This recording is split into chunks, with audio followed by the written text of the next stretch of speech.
د انعکاس میډیا ګرانو لیدونکو او اوریدونکو سلامونه. هیله ده رک روغه او د ژوند پر چارو به برلاسي یاست. یو ځل بیا هم د مینه او درد ناول له 11مې او وروستۍ برخې سره حاضر شو. تمه ده چې دا برخه به هم راسره تر پایه واورئ.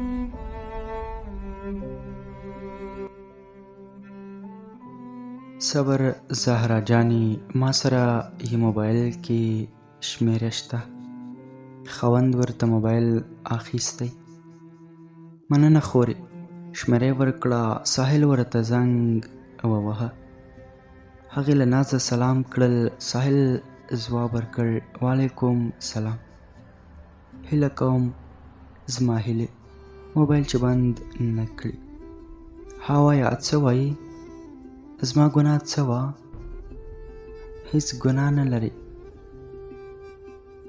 ساحل بیا په ژړغوني غږ وویل ولې ما سره خبرې نه کوې؟ بس نه کېږي نور. ولې ته زړه نه لرې؟ نه، زه زړه نه تیږه لرم. بیا هغه وعدې او قسمونه همدا وه ستا مینه؟ هیڅ وعدې نشته، هیڅ قسمونه مې هم نه دي کړي. که ته رښتیا هم ما سره مینه نه لرې نو بیا وکړه قسم. ولې قسم وکړم؟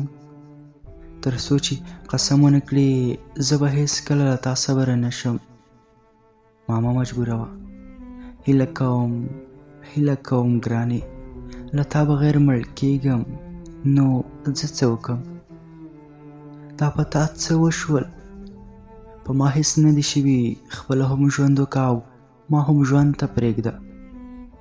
سمه ده پرېږدم دې، خو زما په سر قسم وکړه چې 100% مینه اوس راسره لرې. دا چې قسم دې راکړ وایم درته، خو بیا به راته زنګ نه وهې. نه یې وهم، درته بس ووایه 50% اوس هم شته. ساحل ویل څه 50%؟ هغې موبایل قطع کړ. له ساحله هم موبایل پریوت. ورو غوندې دیوال ته تکیه شو. د مخ رنګ یې تغییر وکړ. ژیړ واوښت.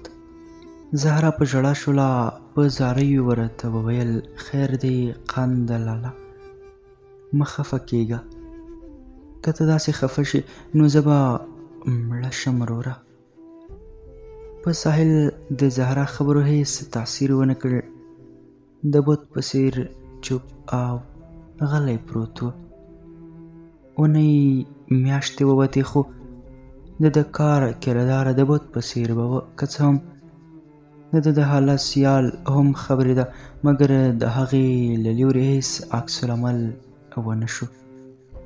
د ساحل زړه بدوالی ورسره له خولې د وینې راتلل هم جاري شول.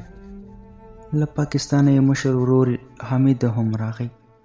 د علاج لپاره تر پېښوره هم یوړل شو. د کانګو منشا یې په مغزو کې وه. دوا یې واخیستله خو هیڅ یې پرې اثر ونه کړ. هره شپه به ځورېده. د زړه بدوالی د ختمېدو لپاره له هر چا به یې مشوره اخیستله. یو ته به یې نارې کړل وروره، کاکا، ماما، فلانۍ، زه څه وکړم چې د زړه بدوالی مې ښه شي؟ یو لاروي ورته ویل وروره سګرټ څکول شروع کړه، په هغه ښه کېږي. د سګرټ هم وڅښل. بیا یې زړه وربد شو. هغه به یې هم مایده مایده کړل. یو بل خپلوان ورته مشوره ورکړه چې پټرول وڅښه. ساحل لاړ. له دوکانه یې نیم ګلاس پټرول واخیستله او په یوه ساه یې وڅښل. ټوخي پې زور وکړ. ښه ډېر یې وټوخل. دوکاندار وارخطا شو. د سړک غاړې خلک پرې راټول شول. د ساحل ساه بنده کېدله. خلکو په دوکاندار نیوکې شروع کړې. ساحل د ګوتو په اشارې ویل په خپله خوښه مې څښلي. اخ خدایا اخ. ارمن وروره صبر ولره، خیر دی مه ژړه، په تا څه وشول؟ څه نه سپرلی، بس همداسې مې زړه ډک شو. ساحل یې سیمه ییز روغتون صحت عامې ته یوړ. په عاجله خونه کې ورته د معدې لواژ وکړ. سږي یې بندې شوې وې، له پزې پیپ تېر کړ، د هغې په ذریعې له سږو ورته هوا وایستله. تر سبا په روغتون کې بستر و. د ساحل سترګو ته یوازې د سیال انځور کېدو. همدا یې هیله او تمه وه چې هیله به یې څنګ ته راځي او هر څه به د پخوا په څېر شي. خو له بده مرغه هغه پرې خبره هم نه شوه. کله چې د ده د حاله خبره شوه، بیا هم د ساحل په کیسه کې نه شوه. په ساحل هر ډول ستونزې تېرې شوې، له هغو یې ډېر څه زده کړل. هلته د سیال د واده مراسم رانږدې شول، بلن لیکونه هم چاپ شول. دلته له روغتونه ساحل راغی چې له رسېدو سره سم زهرا لکه د لیونو ترې لاسونه تاو کړل او ویې ویل: ای په مور ګرانه، ای په خورکۍ ګرانه، په تا څه وشول؟ ساحل ورته اوښکې پاکې کړې او ویې ویل: زه ښه یم خوږې، مه خفه کېږه. ګاونډي په دروازه ټک ټک وکړ. ساحل ورغی. یو هلک ورته د واده کارتونه ورکړل. له ټولو مخکې 10 د واده تش کارتونه یې ساحل ته لېږلي ول. دا کارتونه ورته چا لېږلي ول؟ په دې خپله ساحل هم نه پوهېده، خو په یو بل کاغذ یې لیکلي وو چې کارتونه خپلو نږدو خپلوانو ته ورکړه چې هغوی هم په واده کې ګډون وکړي. په ساحل د اور سکروټې پرېوتل، سستۍ او د واده په کارت یې داسې ولیکل: د واده ورځ دې مبارک شه، په نوي ژوند باندې دې راشه بهارونه، بېلتون دې زخم په زړه راکړ، خیر که زما خاورې یې شول ارمانونه. ساحل له زهرا سره یو ځای واده ته لاړ.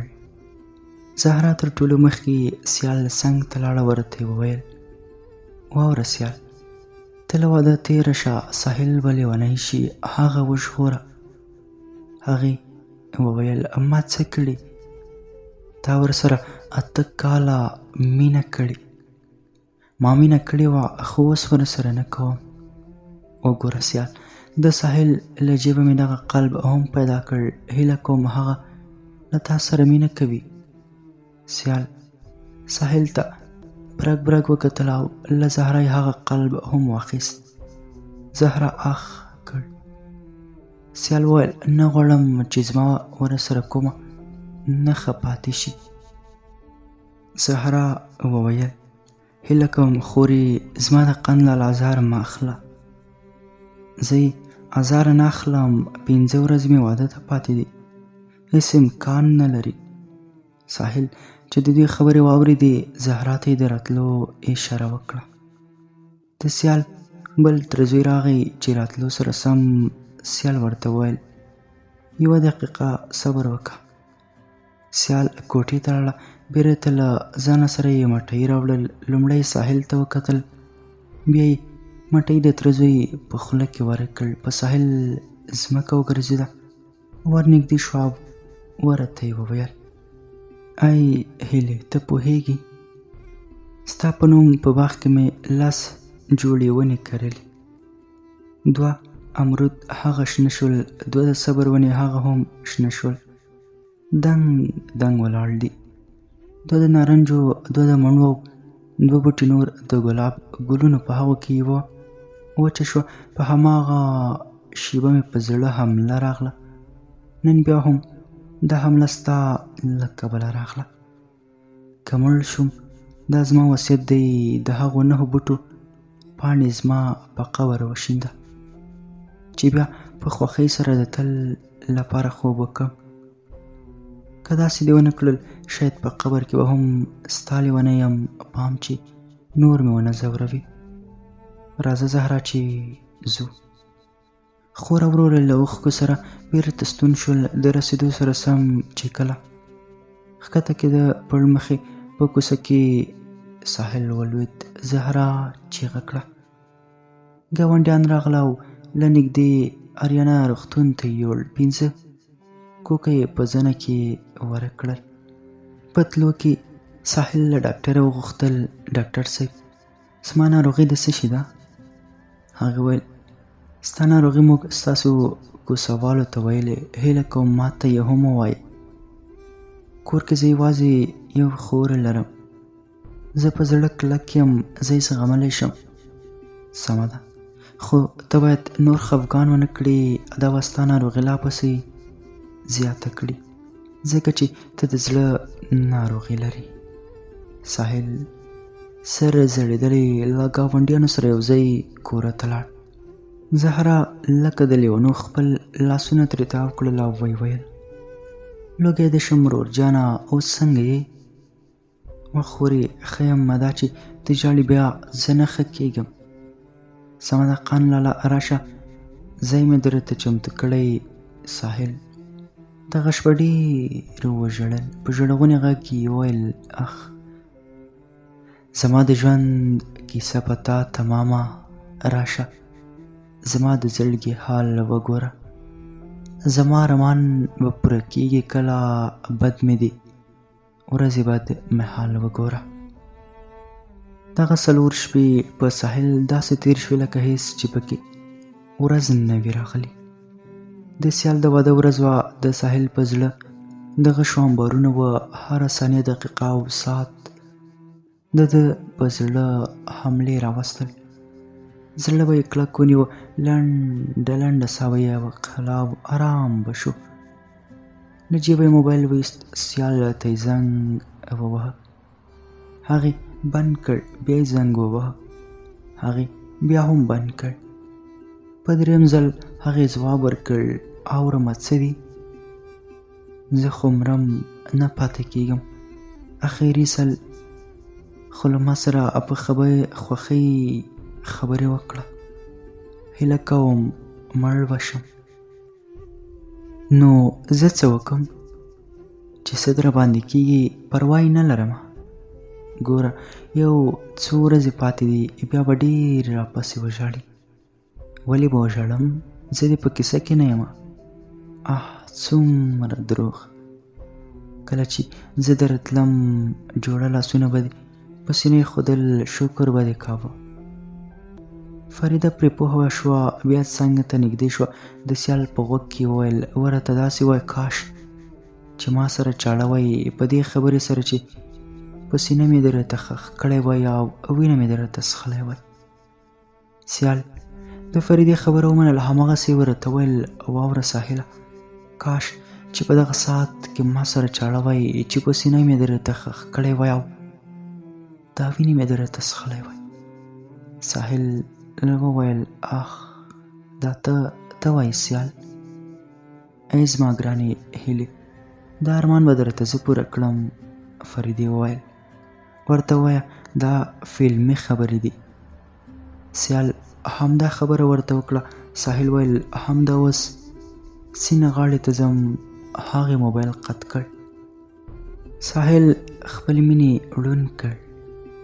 هغه چاړه واخیسته او سیند غاړې ته لاړ. یو ځل یې په خېټه کې واچول او بل ځل یې خپله پښه پرې ووهل. دوره پرې راغله، پړمخې ولوېد. د سیند په غاړه ډېری خلکو لمبل. هغوی منډه کړه او تر ننګرهار سیمه د روغتون یې ورسوه. ساحل د مرګ په خوله کې پروت و. یو نرس څخه یې وغوښتل: وروره، زما په موبایل کې د هیلې په نوم شمېرې ته زنګ ووهه. نرس زنګ ووهه. مقابل لوري ځواب کې وویل: کومه شمېره چې تاسې دایره کړې، د هغې تلیفون خاموش دی. ساحل تندي ته ټک ورکړ او اخې کړ.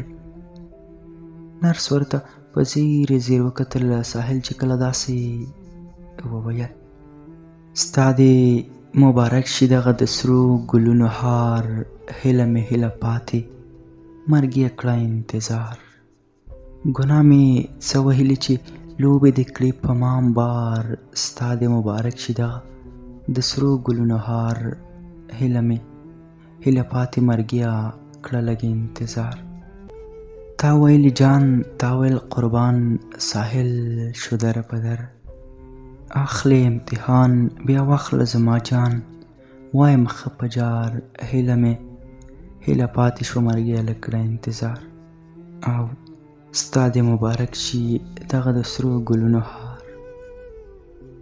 نرس د لیونو په څېر وژړل، خو زما هم مخکې د ټینګې نه وه، که هر څومره به مې کوښښ کوه خو له وسه مې پوره نه وه. ارمانه دا ته څه وایې؟ هو سپرلیه ستا پوښتنې ځوابوم، دغه بدبخته ساحل زه وم توبه له مینې. کاش چې دغه 10 کاله مې په مینه کې نه تېرول. وروره هغه ناول ستا دی؟ هو هغه ناول زما دی. ستا د ژغورلو لپاره مې دغه دواړه کیسې تا ته وړاندې کړې، که ژوند و پاتې برخه به یې بیا ولیکم. راشه ارمانه وروره چې له تندي دې ښکل کړم. اوس دا ووایه چې ستا لپاره په جرګه لاړ شم او که نه؟ نه وروره اړتیا نشته، تېرې له مینې او تېرې له ښاپېرۍ. راځه چې خپلو زده کړو ته دوام ورکړو. زه نه غواړم چې خپل ژوندون کې مې داسې څه وشي. ستا په دغه نیکه دوستۍ زه ویاړم. زه به مینه ضرور کوم خو ښاپېرۍ سره نه، د خپلې کورنۍ سره، قدر منې مور سره، پلار سره، ورونو او خویندو سره. یوه دعا په ځانګړې توګه ستا مور بیبي لپاره کوم چې تا غوندې زوی یې زیږولی. یا الله ته د ساحل مورجانې ته هغه اته وړه جنتونه په نصیب کړه. ګرانو اورېدونکو، دا و د مینه او درد ناول پای. تر بیا له یو بل نوي ناول سره چې ستاسې په درانه حضور کې حاضرېږم، تاسې په پاک او مهربان رب سپارم.